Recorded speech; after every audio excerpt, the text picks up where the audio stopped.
अमचन music की शानदार प्रस्तुति।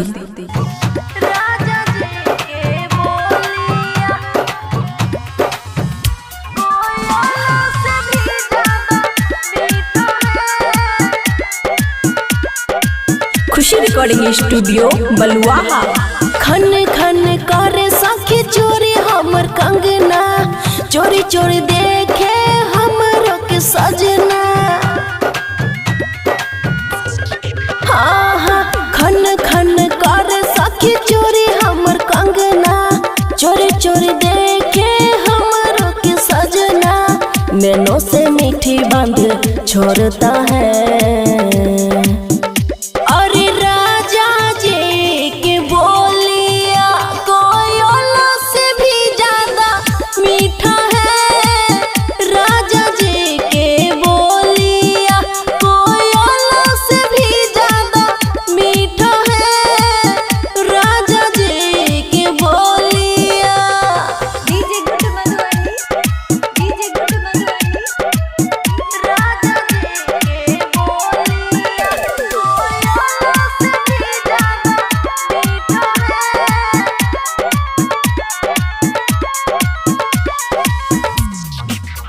हमरा दुख सुख में साथ निभाबैया, रूसै छी तऽ मनाबैया।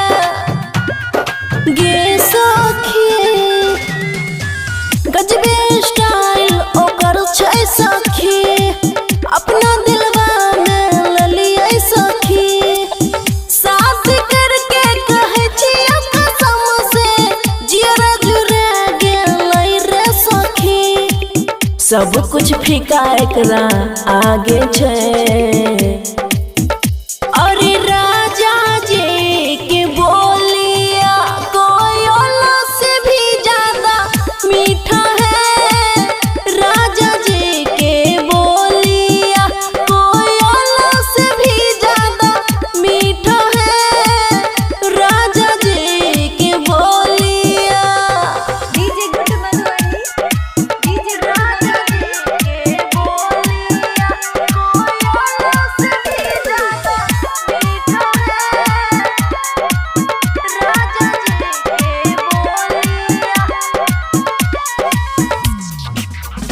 उतनी मन मन बोलैया, ओकरा बोली से दिल हमर डोलैया।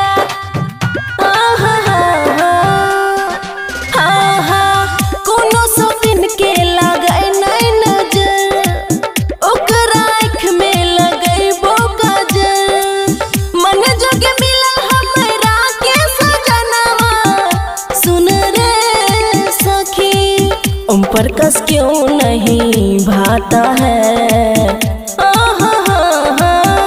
अरे राजा जी की बोलिया कोयला से भी ज्यादा मीठा है। राजा जी की बोलिया कोयला से भी ज्यादा मीठा है। राजा जी की बोलिया। खुशी रिकॉर्डिंग स्टूडियो बलुआहा।